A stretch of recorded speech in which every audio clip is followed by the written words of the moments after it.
Ladies and gentlemen, it's another week. We're flipping it to you a little different this week. It's normally on Wednesday, but so the finals can have its stage and everybody get a little chance to kind of focus on the Eagles elite. We're gonna go ahead and crank this thing up on Tuesday for everybody. So one night only, Tuesday night show, Eagles elite. Y'all know what we're talking about.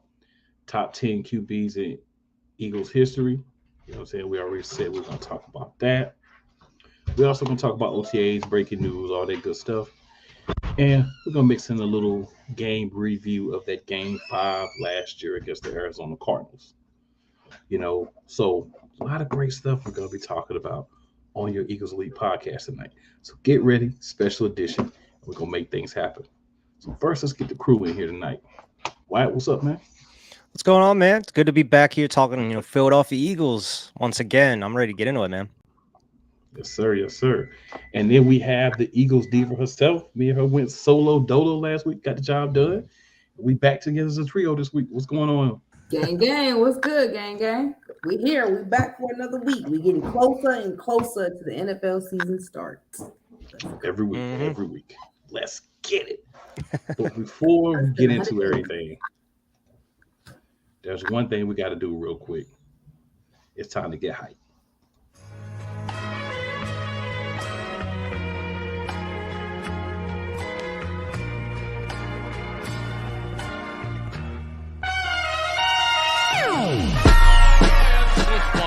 The kick is away, and the kick it's good! And the Eagles win! It's hard to come to South Philadelphia and leave here with the win. You just don't come to Philadelphia and leave here with the win. Eagles fans everywhere, this is for you. Let the celebration begin!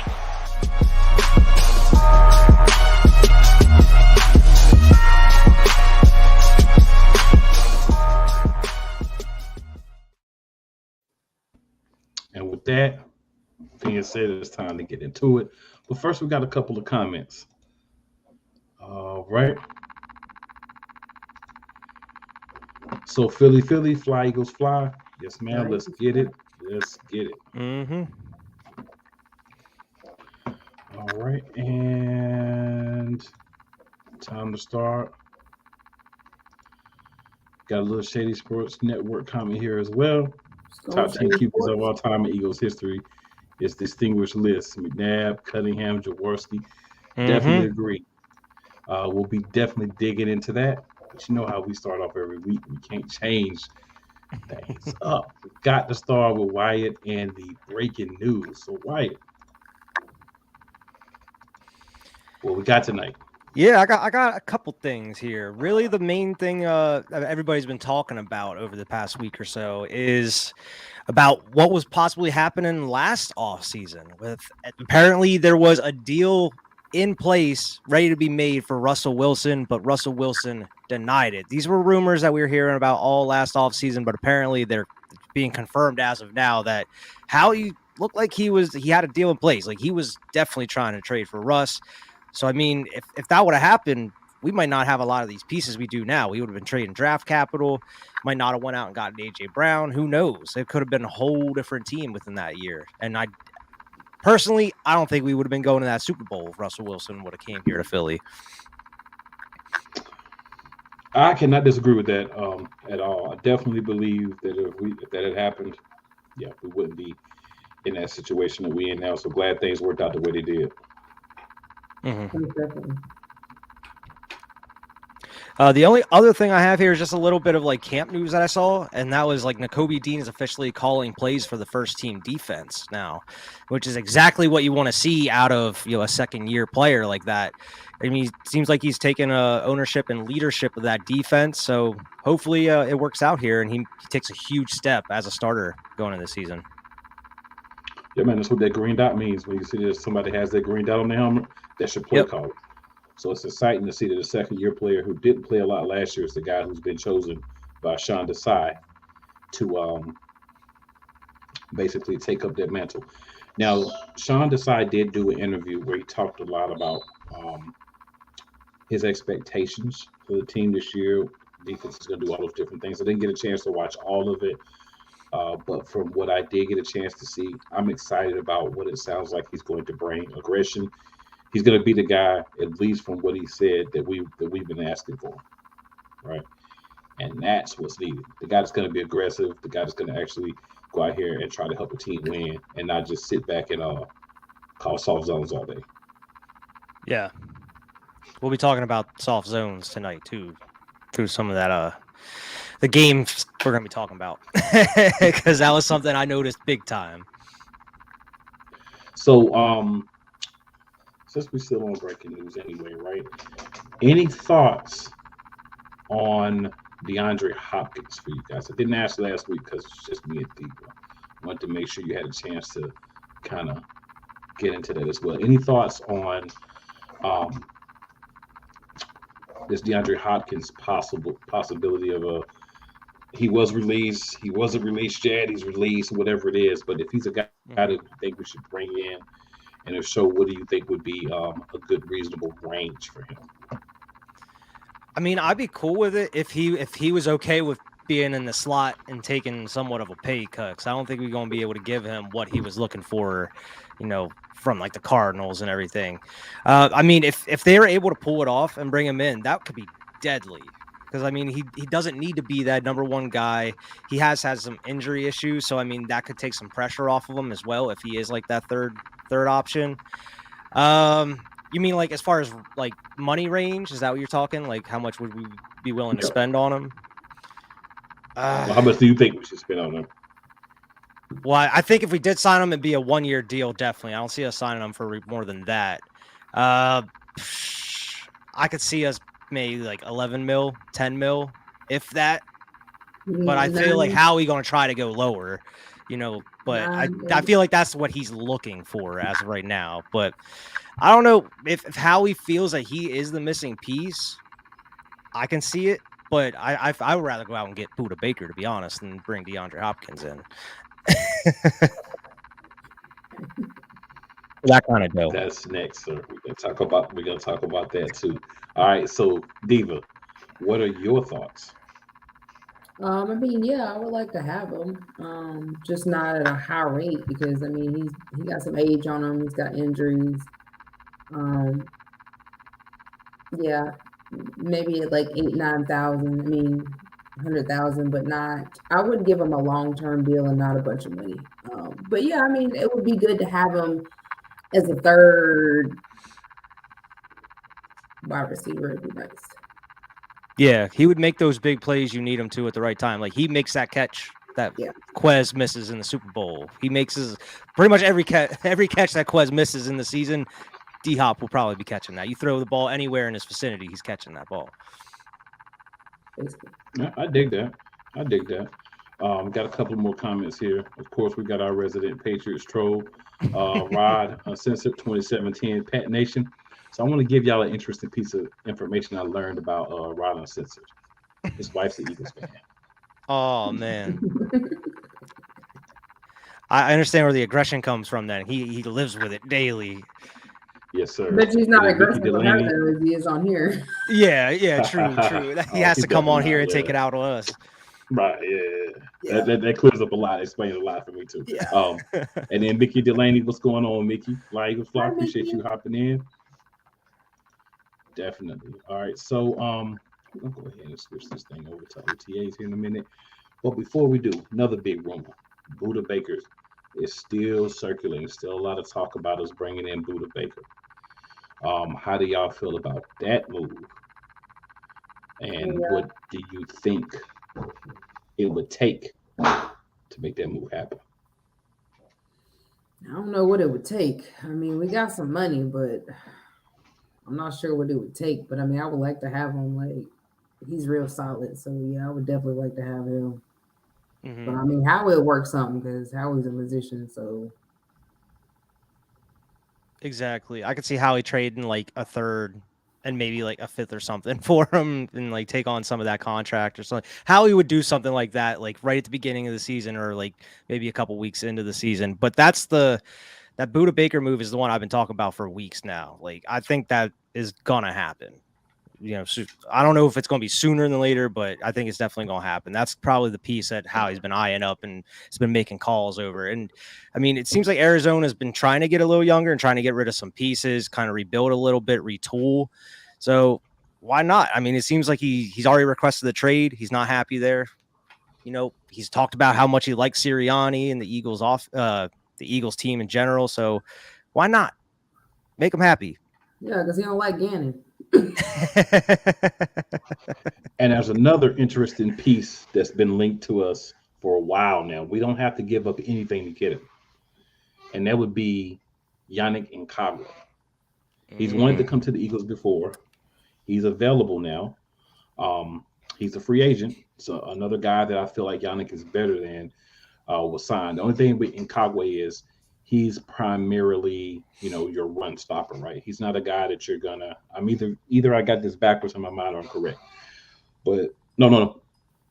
Correction. He's your pass stopping guy. He's not going to give you a lot on the run game, right? He's a guy that's going to be situational in pass situations. I mean, he can block, he can attack. He can't. It's not like he can't tackle, but his specialty is sacks, attacking the goal. Getting to the quarterback, being a disruptor in the passing game. So there may be the detriment of saying, well, he may not be as good of a run blocker as he is a pass rusher, and a guy that hustles a quarterback, makes those type of things happen. I think he can do both. But he's a guy that's out there, right? And how he's good for these late additions. So we're doing OTAs, maybe training camp, or bringing a guy that you feel like would already be gone. You're like, this dude is still available? He's done it before. So what do you guys think? Is this the next one for Howie? I don't know. Howie got many options. So I don't know. Whatever. That's definitely a move. Yeah, it's definitely a move I could see him making. It seems like he always goes for like those vet players, like right before the season or like during the season, like I said before. I haven't seen I don't know too much. I haven't seen too much of his film over the past year or two, but I remember really wanting him whenever he was trying to request that trade. I believe it was out of Jacksonville a couple years ago. Was that where he was originally at? Whenever he was posting all those pics of like Brian Dawkins and other Eagles players trying to get out of there. So I don't know what his tape's been like this past year or so, but I mean, he seems like a beast. We do need a lot more help as far as the run stoppage, but hopefully maybe that's why possibly bring back or Linval Joseph, help that out a little bit. Like we mentioned before, if they're able to bring those guys back, I would say definitely go out and get Yannick if you could. Yeah, I, from what I'm hearing, I think it's a lot more probable that Sue would be the one we bring back over Joseph. Yeah, Joseph was older, I believe. He was like 34 or something. And Joseph, I think he was pretty much hurt most of the time he was here. He played like a couple games. Real? Gotcha. Didn't really have much left. Yeah, I mean, when he was out there, he was fine, but he didn't really have a lot left by the time he got here. Yeah. But yeah, I wouldn't mind bringing Sue back too. But yeah, I'm excited. There's a lot of rumors, a lot of things that could be happening. So pumped for that. What do you think about the Hunter Renfrow rumor I saw about Eagles possibly could be interested in him? The biggest problem for me is if you're gonna go out and get Hunter Renfrow, you might as well go out and get DeAndre Hopkins. Right. That's my thing. Yeah, true. Unless Hunter Renfrow is coming at a much cheaper rate, because Hunter Renfrow is literally going to be a slot wide receiver. You have an injury happen, you can't move him anywhere. You bring in a guy like DeAndre Hopkins. I'm not wishing anybody to get hurt ever, but say when AJ Brown, Devontae Smith gets hurt, gets banged up, needs to miss a couple of games, you can bring DeAndre Hopkins in. He can move outside. He can go into those positions and still give you more than anybody else on the roster could.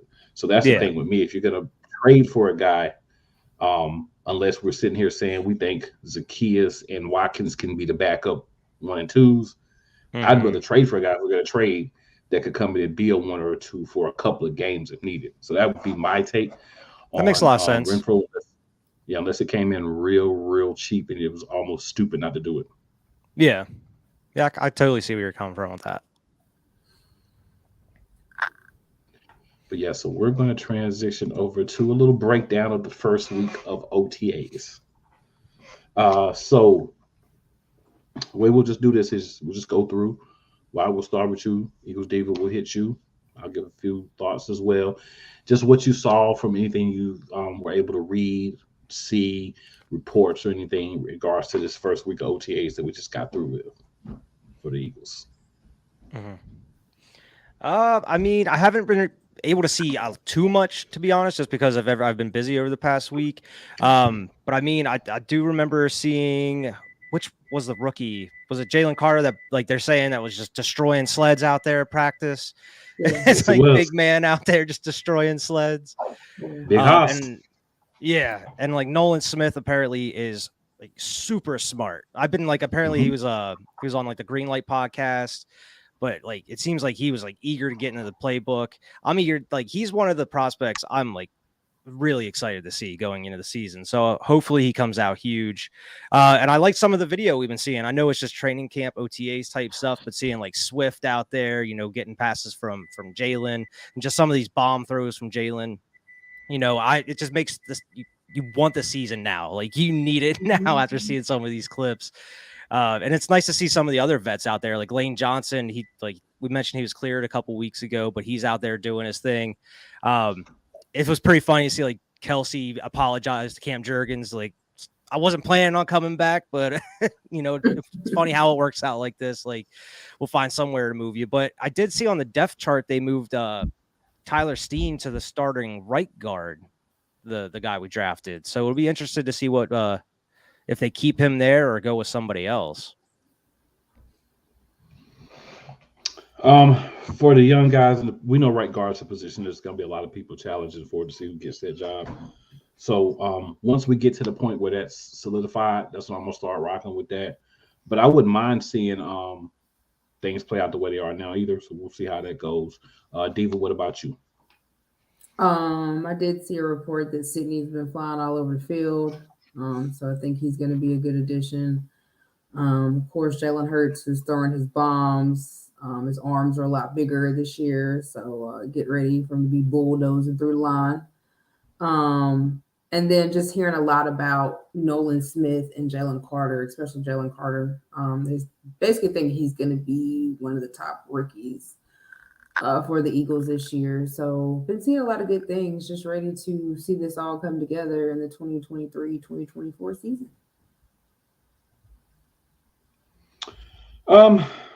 Yeah. So a couple of things for me.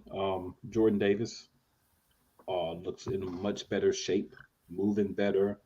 Gotten a year in the system, gotten a year in the weight room, got that off season to kind of grind and mold his body the way he wants it to be, to allow himself to be on the field as much as possible. So I love seeing that. I love the fact that Smith is learning at the heels of Hassan Reddick, right? So you've got another guy that, while the other skills he has, he also can be that Reddick type player in plays where Reddick's not, in the game, to have another competent, very intelligent guy that you can slide in when Reddick needs a break, right? So now you can put him in a rotation as well. Ringo has been doing really well. He's been getting rave reviews from what I've read and saw. We know about our big Hoss that we picked in the first round. I think still he was probably talent-wise no worse than the number 2 player. But again, quarterbacks always dominate. He dropped to us. Big boom for us. We could talk about all the stuff that people want to say, oh, he's this off the field. He's affiliated with this. His teammates love him. The only trouble that he's gotten into that we know is for real is the situation with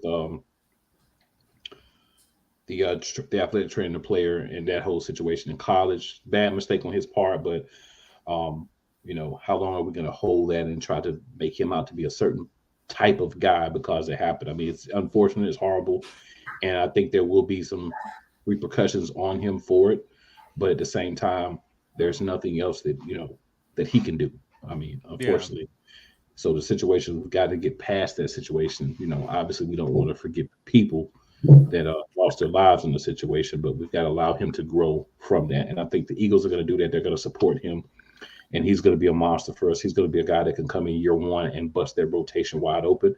Doesn't have to start to be the guy in the rotation. But another guy I want to highlight real quick is Milton Williams.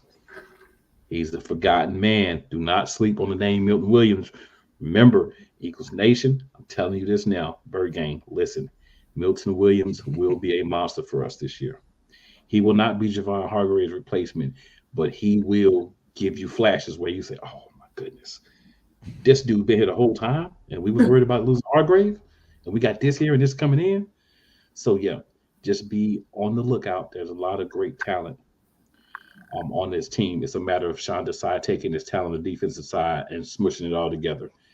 And something else, first week of OTAs, DeAndre Swift was out there, Rashard Penny was out there, Devontae Smith was out there. I do believe AJ Brown was there as well. Yeah.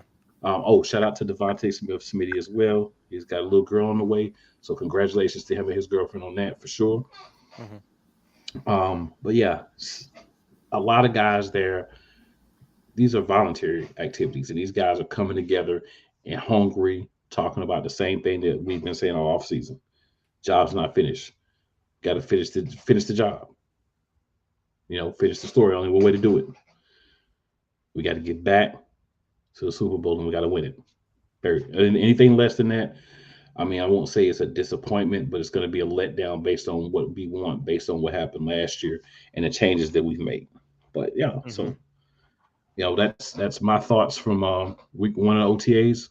We'll be back next week with more updates. We may get some more information here. May learn some more. I did see that Watkins did burn Kobe Dean on one of the plays there. That was a big deal. But hey, it's fun. It happens. If it's going to happen, let's let it happen now and not in the regular season. Yeah. So that's for sure.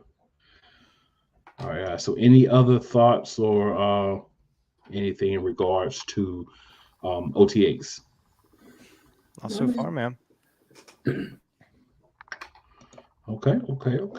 So we're going to move over the top 10 quarterbacks in Philadelphia Eagles history. All right. So I'll start us off this time. I don't remember where we're at, so I'll just start us off. Well, why don't we let Wyatt go? Because he didn't go last. He wasn't here last week. The defense spoken. All right, Wyatt, it's on you. My number 10 that I have here is Norm Snead. He played from 1964 through 1970. He did have one Pro Bowl with us. I couldn't find too much information on him, but let me see. I did have a couple stats here. Through his course of the 7 years that he was with us, he did have 15,000 yards and 111 touchdowns. But it was, very early in the NFL era, though. So doesn't really mean too much, but he was all right. He was better than most QBs that we've had. That's for sure. Okay. My number 10, I got AJ Feely. Oh, wow. Okay.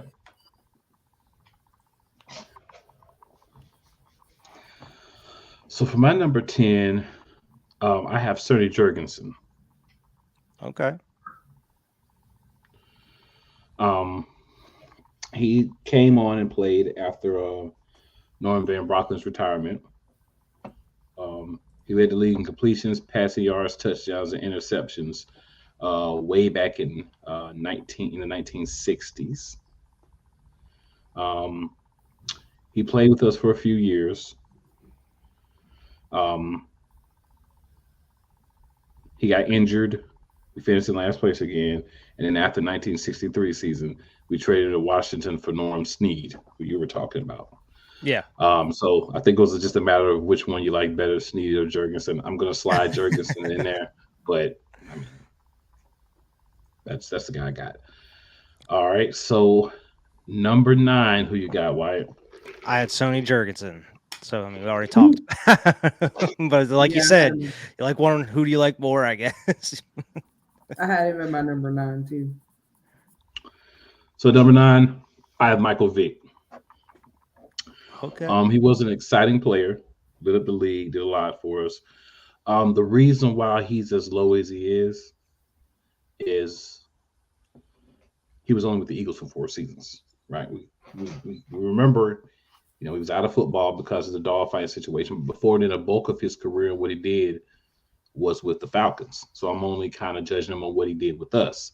So for the 4 seasons he was with us, his play was up and down. As a starter, he was 20-20. He got hurt a lot. Got hit his throwing hand off another lineman's helmet.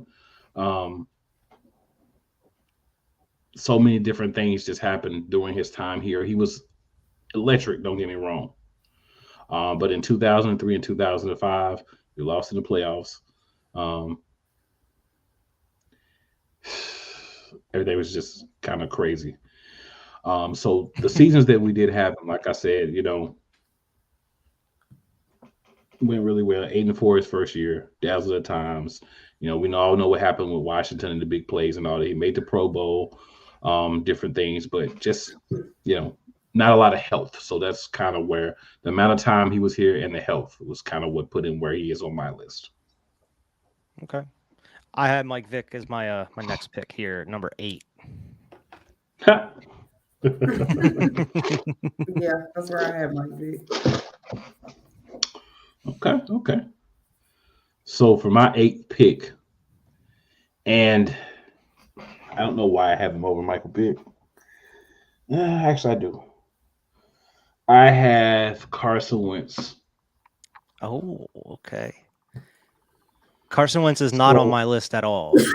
Yeah, right. So I thought for about me, it for like a second, and I was like, "Nah, I'm good."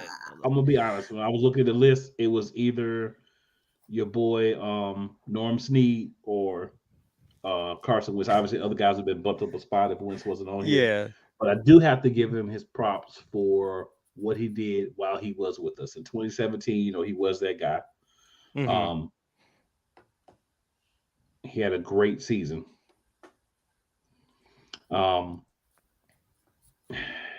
hard for me to say nice things about Carson Wentz. I know it is. I mean, So you I'm could struggling have here. Jeff Garcia for Carson. Well, here's the thing: Carson Wentz. All jokes aside, without Carson Wentz, we do not win in the Super Bowl. That's true. That's true. So that alone gives him a spot on my list. It's understandable.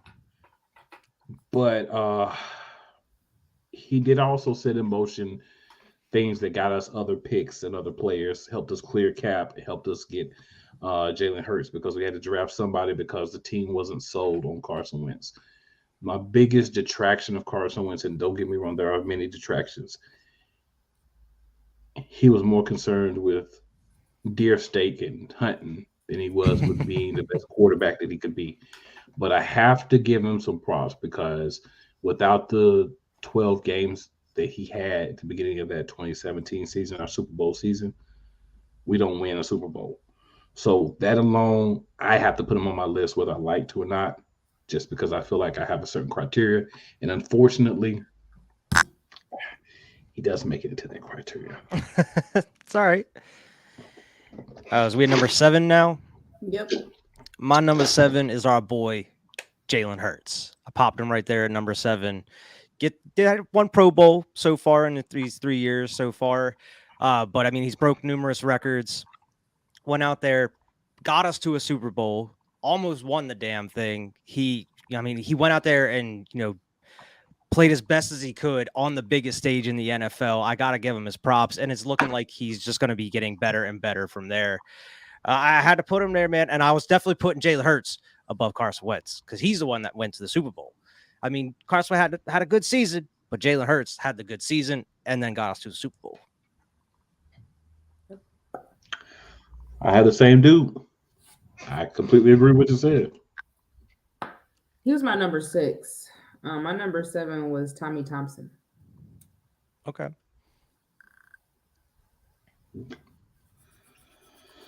All right. 6. So you got for number 6? Wyatt. Me, I got Nick Foles in number 6. Yeah, you got went out. You got to put old Slicky Nicky in now. I had to. I wasn't putting him in the top 4 or anything like that. Yeah. Now I wasn't that crazy. But dude did go out there and he played his tail off, man, in the playoffs, went out there and got us and won us our first Super Bowl. Not only that, but I mean, even those couple years, whenever we drafted him, whatever, he did have like a Pro Bowl season, I believe. He did have like He's tied for the most touchdowns in a game record. He has done some things in the regular season, but most importantly, he's the one that went out there and got us the Super Bowl. He shut me and Cool up. That's for sure. I don't know about sticking Nick out there. Yeah, that's how we're all feeling. I feel like I don't know about this. Nicky. Yeah, that was a question. It worked out, but I'm like, I was worried for a while. I was on the edge of my seat every game, like, oh yeah, oh man. I'm calling Diva like, yo. how this is too good. How's this going? How long can this last? I was like, that boy like this. Gonna practice in, but I tell you, Doug him did a really good job with him in that short period of time for him to really go out there and show out against Tom Brady. Because I was worried, like, oof. And man, he was broken when he came back to Philly from the Rams. He was broken, bro. He was so broken. Jeff Fisher made him just feel like trash, bro. But for me, for number 6, I have Norm Van Brocklin, the Flying Dutchman. Great name, right? He played for 9 seasons in Los Angeles before he came to the Eagles, right? So he was on that team that we beat in 1949 for the championship. He won one with the Rams in 51. At 32, he came to the Eagles. So once he came to the Eagles, he led the league in passing completions and tips in 58. We were terrible. In 59, we got a little bit better. We got to 75 under him. He went to another Pro Bowl. He also was a punter at the time because you did more than one thing back in the day. In 1960, threw for 24 touchdowns, almost 2,500 yards. And this was during the 12-game era, not 14, not 17, not 16, 12. He led 4 game-winning drives. We were 10-2. We were the Eastern champs. He was an All-Pro, Pro Bowler, MVP, all that good stuff, right? We won a title then. And then he was like, I'm holler at y'all. I'm out. And he left. Like a boss. Got to give him number 6 for that. That's gangster. All right, so we're at number 5. Yeah, number 5 here. I have Ron Jaworski at number 5. Jaws. The original number 7. 86. He did have a Pro Bowl with us. He actually helped take the team through 3 straight seasons of 10-plus wins. In 1980, he threw for 3,500 yards and 27 touchdowns, and that was the Pro Bowl season. And the Eagles went 12-4. And they went to the NFC Championship game and beat Dallas, went to the Super Bowl, and we don't want to talk about that Super Bowl because he didn't do very well in that one. But he had a somewhat good career for us, though, overall. He's a legend. Mm-hmm. All right, Diva, who you got at 5? I have 5, Mr. Jarowski. Okay. So at 5, I had Slicky Nicky. Okay. Who we've already talked about. Yep. Number 4 is someone we already talked about too. Tommy Thompson played from 41 through 50. Yep. I had Slicky Nicky at number 4. Okay. Number 3 now.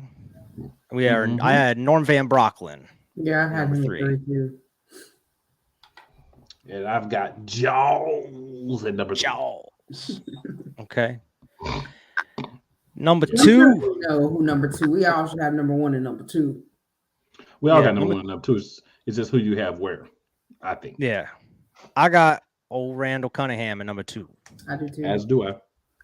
Like 1985, 1995. Had 3 Pro Bowls with us. Played fantastic. It's, what could have happened if he didn't get injured, That's the whole thing. That's what everybody thinks is like what happened if he wouldn't have got injured. But I mean, Randall's a legend, though. I know you guys want to talk about Randall, though, especially Cool. I'm sure you want to talk about Randall. Oh man, we love Randall. Randall. So I'll let you go in more depth on him. Man, Randall was Michael Vick, Jalen Hurts, and the best parts of Donovan McNabb all rolling in one. Mm-hmm. the thing about it was that shredded knee. Mm-hmm. You know, um, I think in 1991, if Pop would have been, if not been the one to hit Randall and shredded knee, if something happened that didn't happen, man, that was a year I think we might have won a Super Bowl. And had we won a Super Bowl with Randall Cunningham, he would be number one on this list. Yeah. But you know what? Yeah, for We sure. didn't. He retired in 85, came back after a year and went to Minnesota. I think he retired because he was tired of the Eagles and everything that we had going on.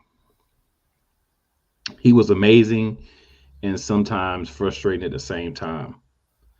Led the league in sacks, suffered like 5 times, dazzled with throws on the run, ran past defenders. Like I said, that 91 season, it just hits me like, man, that was like, so we talk about like how you got that feeling when Foles played. You know, how we kind of like last year and then leading into this past year, the feeling with Hurts.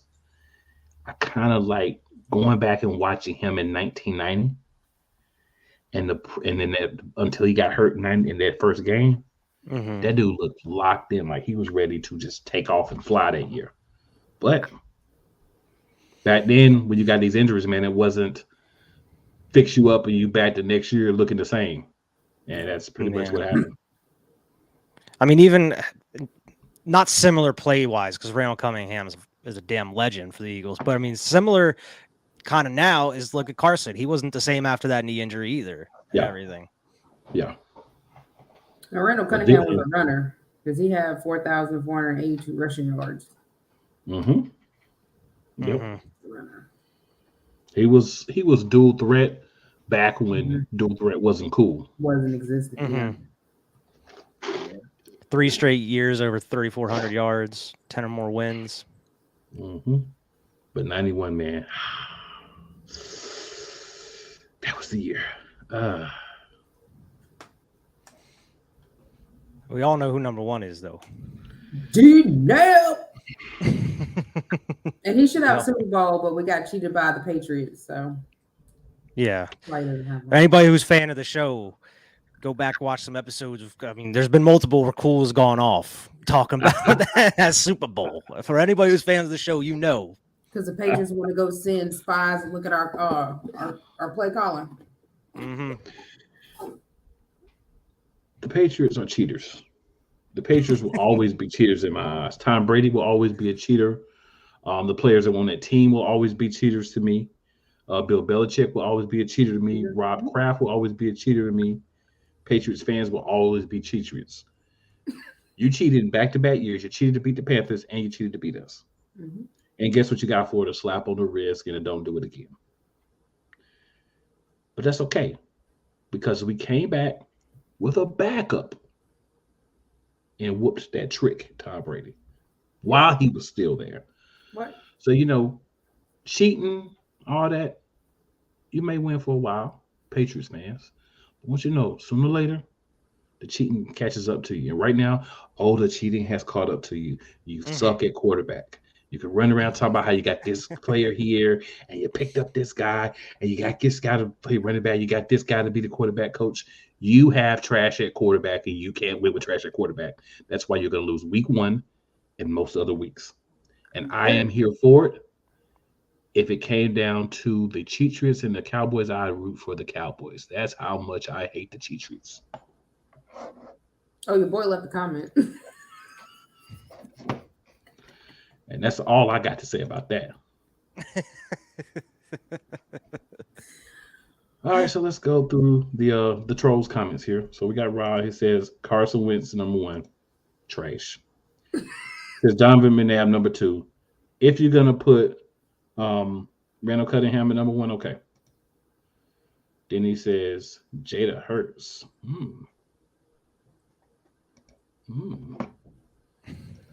And then he says Donovan McNabb threw up Campbell's soup in the huddle. So okay.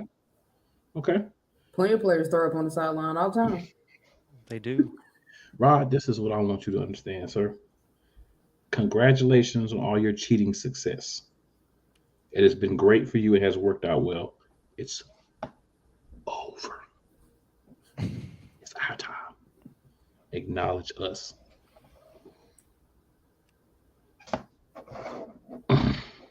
Because you ain't coming back. So ain't. Because you ain't got no quarterback and you ain't getting no quarterback. Nope. You made a deal to get the rules changed and all that, and this is you suffering on the back end for your transgressions. It's a cheating organization. Enjoy it.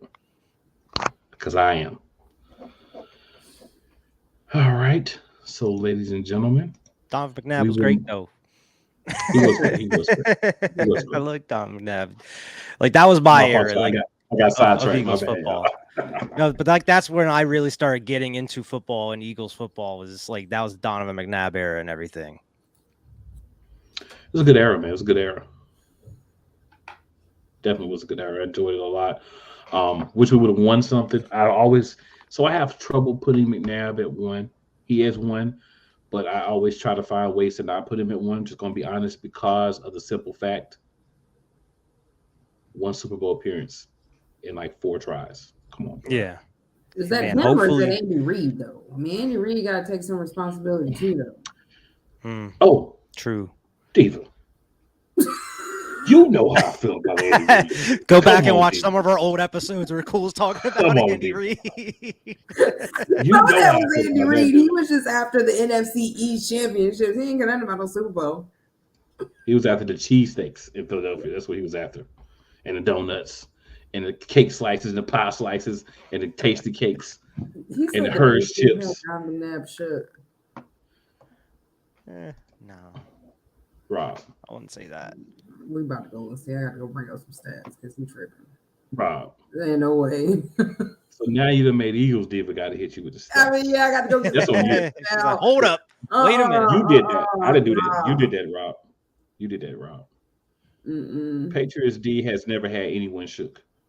Unless you're talking about the other 3 defenders that they have with the white and blue stripe, with the black and white stripes on. And they might have had a few people shook. Talking about those 3 defenders. But if you're talking about the ones that actually have on Patriots jersey, they've never had anyone shook. The Patriots have never blew anyone out in the Super Bowl. So if you never blew anybody out, how can you say your defense had anyone shook? He said that they blew us out, but we had passing first downs. We had 18. Y'all had 14. So that means Donovan McNabb was shaking y'all's line. We had a total of 369 yards as a team. Y'all had 331. It reminds me of what, 3? No, that sounds like our defense had them shook, but they knew our plays, so it helps. It helps to know the plays. That's what I say. They knew the plays and everything. So and they still it was close.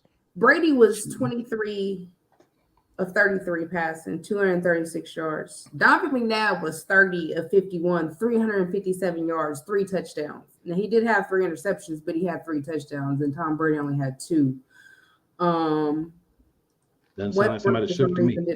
Didn't run that much. Terrell Owens had 122 yards. Y'all had Deion Branch. He had 133. You know why? Brian Westbrook didn't run the ball a lot? Because Andy Reid was drinking cheesesteak milkshakes instead of coaching the game like he should have been. Andy Reid has this love affair with Donovan McNabb and overthrowing the ball and not running the ball. Mm-hmm. And the only reason he's winning Super Bowls now is because someone is giving him a plate of Kansas City ribs and telling him to go in the corner, and then they're calling plays. But that guy's gone now because you ran him off to Washington, Orlando over Maryland, really, right?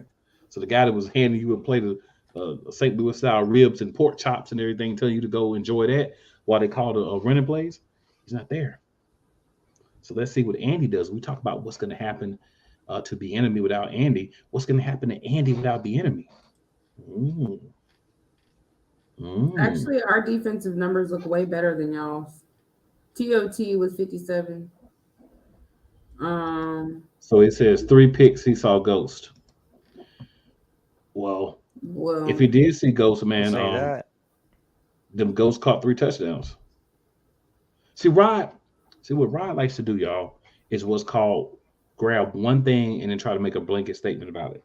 Because had he looked at the stats, he wouldn't have even tried to make the estimation that the D had McNabb should. McNabb threw interceptions. But if you go back and look at McNabb's career, that's nothing new. McNabb threw interceptions. He threw the ball on the ground. He threw interceptions. When he made the great plays, you're like, what? Go McNabb. But if you go back and look, truthfully, throughout the history of Donovan McNabb, there's a lot of balls in the dirt. And there's a lot of missed thrown balls that end up being interceptions. That didn't happen just against the Patriots. That was the year we had Brian Dawkins, Jeremiah Troy, Lito Shepard, like Sheldon Brown. Boy, you better go sit down. Like that defense was strong. Defense was strong. Yeah. I don't know. Little boy, go sit down somewhere. T.O. playing on a broken leg had like 120 yards or something, didn't he? Yeah. You gotta say it white, right? A broken freaking leg. Yeah. Oh man. All right, so we've given Rod his 5 minutes of fame on the show. You're welcome, Rob. Yeah, you're all welcome. for you. So we're gonna slide on over. Yeah, we got to give him his 5 minutes of fame. He's a faithful watcher with us, even though it's the troll.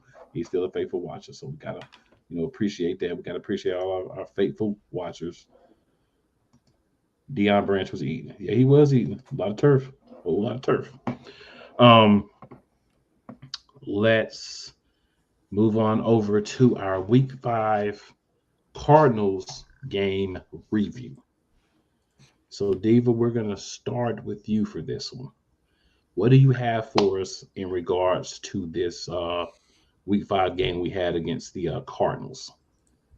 So we had, of course, the game leader was passing Jalen Hurts, 26 for 36, 239 yards.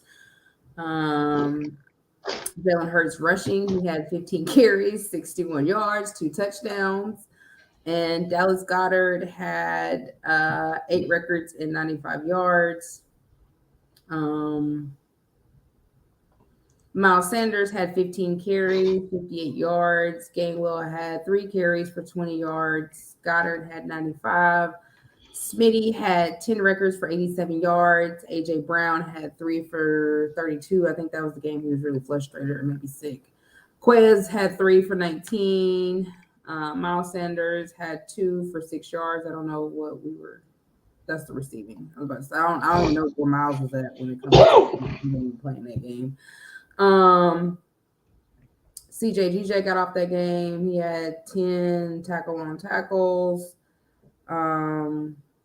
Another big player was Darius Slay. He had 9 of 7. TJ Edwards had pretty good. He had 8 of 5. Epps, Kaiser White. And then DJ had 1 interception. What are your thoughts from that, sir? Yeah, I mean, this game kind of encapsulated everything that the issues we've had with this team this whole season, man, is like starting with the defense. There's just poor tackling and stopping the run in general.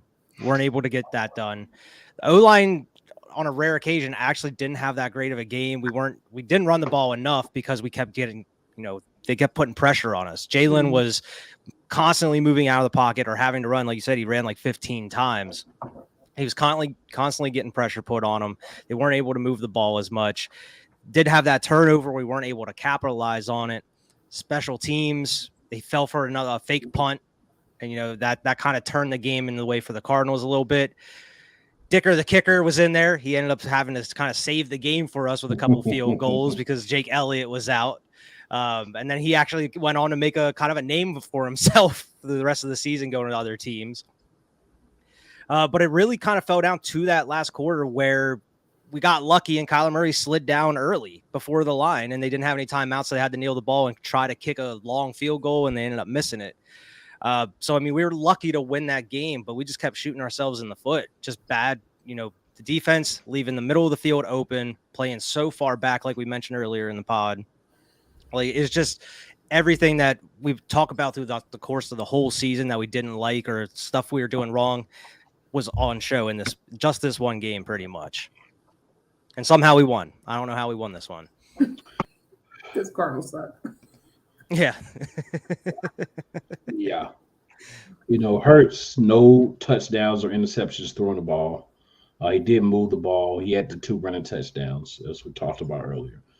The biggest thing for me, um, we did control the game by a total rushing attack. So Hurts with his 15 carries, Sanders with his 15 carries, and then Gainwell had 3. So we had 33 rushes, for the team, not individually, but as a team. So as a team, our rushing yards were a little bit more than the Cardinals. We averaged a little less yards per play, had a few less total yards, less passing yards. So we essentially the only categories that we were better than them at, we had more first downs by 1. We were about the same on third down efficiency. We were 6 of 13. They were 8 of 14. So they were actually a little bit better on that. We ran 2 more plays and we allowed 1 more sack. Yeah. This was we won the game, but you still flush it, right? This is you're undefeated. You're 4-0 coming into the game. You're just trying to get through it. Kyler Murray was running around like a toddler who didn't want to go to bed or get his pamper changed. Literally, that's what I mean when I see Kyler Murray, bro. I just remember like a toddler. I just think about like a toddler. It's a little He bit. looks like a little kid. He looks like a little kid. He looks like a toddler to me. I mean, I'm not saying that if he doesn't like the biggest thing for me with Kyler Murray, all jokes aside, the play is there, but the size is a big issue and the not putting in the work. Like if you're gonna be a smaller frame quarterback and where you're a shorter guy, I mean he's a thick guy, don't get me wrong. He's not like a little tiny guy. Like he's small, but he's thick dude. Yeah. He can break some tackles if you sleep on him. But the biggest thing for me with Kyler Murray is you haven't put in the work, right? Your team basically signed you and said we're going to put a clause in your account, in your contract that you have to, do so many hours of film review. Who does that? If you have to do that when you're giving a guy a contract, why are you giving that contract? Mm-hmm. Call of Duty, FP, first-person shooter games, seems like a little bit more important to Kyler Murray than winning. And that's a concern for the Cardinals. And it came across in this game. Like there were times where he just muffed things.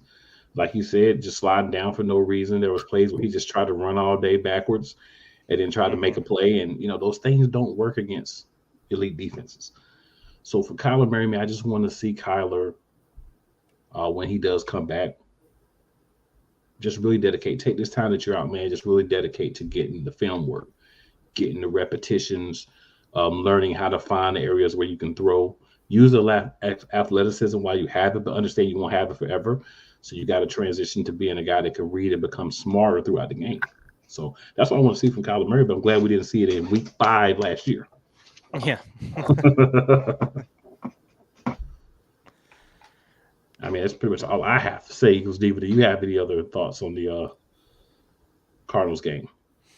No, but as far as Kyler Murray, I'm not surprised because a lot of that he's doing now showed when he was in Oklahoma. And a lot of people question like his footwork and then the fact that because they used to try to compare him to Vic, but he's not. I mean, yeah, he could take off and run when he see an opening. Don't get me wrong, he can juke and jive and move around, but I don't think that he was ever ready to mentally elevate himself to the NFL because to me, he still played like he did when he was in Oklahoma. That's just my opinion. He ain't like some of the Oklahoma quarterbacks that came out before him. All right. I can take that. Why any last thoughts from your answer? Just this game really just reminded me how much we really need to look into the defense this year and just like make sure we are able to, tackle well, stop the run, or just make sure to have a plan or a spy installed for these mobile QBs. Cause that was also an issue for us last year is running into these mobile QBs. It's what hurt us in the Super Bowl. So, I mean, other than like that crazy, whatever medicine they gave Patrick Mahomes at halftime, I don't know what they gave him to heal that injured foot, but yeah, I mean, that's just something that hopefully Desai takes into account, when he's planning the defense for this year. Well, I don't think we're gonna see no soft zone because that's all Gannon like to play. And then I'm like, hope why do not. you have Slayton them like 5 yards off of their target? Like, I'm not understanding why they so far back. Like, come up on Yeah. them. I don't get it. So I'm excited when we play the Cardinals this year, and they're like, oh, I recognize this on their end. Like, yeah, I recognize this defense. We're gonna be eating today. And they gotta play at the Eagles, so Yeah. gotta play at the Eagles. Yes, sir. So we got a couple of more comments. We got Philly here. I'll definitely be here next week. Appreciate that, Philly. Snowman. And then Snowman with the hashtag Fly Eagles Fly. Yes, sir. So yeah, man, we know a lot's going on. It's the off season, but just because it's the off season does not mean anything. We the Eagles, you know what I'm saying? That's the squad. It's always gonna be the squad. Win or lose, good or bad, it's the squad. Acknowledge that, accept it, understand it. Next week we're gonna be back at week 6 review. We're gonna be talking another position, probably somewhere on the offensive line, maybe just the line as a whole. Who knows? We'll talk about it. We'll decide what we're gonna do. And we'll be back at our regularly scheduled day and time, which would be Wednesday at 8:30 p.m. Eastern Standard Time. And next week, we're going to be on time, y'all. It's on me. We're going to be on time. Not 3-4 minutes late. We're going to be on time. All right, guys. So here's our chance. Any cheap plugs you want to pop out there? Any shout-outs? No, I'll just shout out to the fan base who keep tuning in and subscribing and sharing and liking. Appreciate y'all. You know, we talk all Eagles. You can always catch me on Twitter, Sierra M. Cobb 1, or I'm on Facebook. Same name. Yeah. As for me, you can find me on Twitter at Wyatt Brigard, and also on my other show on YouTube and wherever you get your podcasts with Cinema Trip Reviews. Just talk about movies, TV, and all that. You know, pretty much any media type of thing. So go check us out there on Twitter, Instagram, and wherever you get your podcasts. Yep, they want to shout out Shady Sports Network. I know I talk a lot about all the football that Shady Sports cover. And that's what I focus on, right? But they have some other shows as well, but definitely a place for any football. If you're into football in any way, shape, or form, Shady Sports Network is somewhere you want to check out. They interview former NFL coaches, all that good stuff. Shady Sports, they do the thing. I'm glad to be partnered with them for the Eagles Elite podcast, helping us reach a broader audience, I believe. And just shout out to them and all the work that they're doing. Also, of course, you can catch me several different places. Friday nights at 7:30 p.m. Eastern. You can catch me chilling in the building, Play Color Sports Talk. It's at playcolorsportstalk.com/live. You can catch me tonight, actually, in a few minutes, doing the thing. Sports Empire Network will be talking all things professional wrestling on the Line in the Sand podcast. I normally, of course, here on Wednesdays, and on Monday nights, I'm going to be producing a new show, World Style Football, Soccer. Oh, okay. Off the Post with EK and Eli will be premiering not this coming Monday, but the following Monday, more than likely. That'll be premiered at 6 p.m.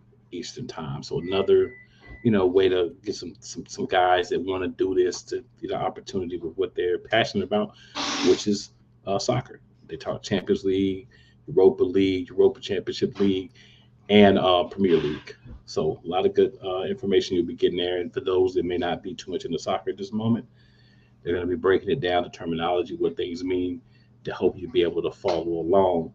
If this is something you want to get into, I think it's going to be a big show. These guys are real knowledgeable, real passionate. They follow the sport hard as we follow the Eagles. So I'm excited to help them bring this to the world.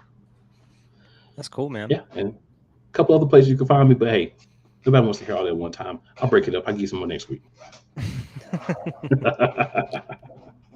And as always, y'all, we end the show with the hashtag Be Elite. Fly Eagles Fly. Fly Eagles Fly. Always with that Fly Eagles Fly. And you know what? We're still the best team in the NFC. Take that. And we out.